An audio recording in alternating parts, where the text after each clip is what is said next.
Earlier this month, Tecno announced it will be attending the MWC 2024 in Barcelona, Spain to unveil the new Poha phone, a robot dog, a flagship laptop, and a AR gaming headset. Now we learned that brand will also unveil its new AI-enhanced imaging system at a Mobile World Conference next week called Tecno PolarAce.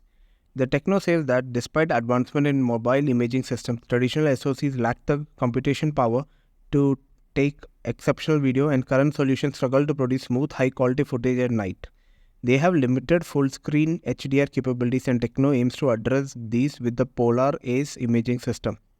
The PolarAce is Tecno's first-ever imaging system that features an independent imaging chip and leverages AI to enable industry-redefining video capture culture. It will debut in the upcoming Camon series to bring the pinnacle of mobile video imaging to users around the world. The Tecno PolarAce imaging system will be unveiled on February 27th at 2 p.m. There you can get more details. Hope it is something good because every company claims that they are the best in video, but still, as you know, the gold standard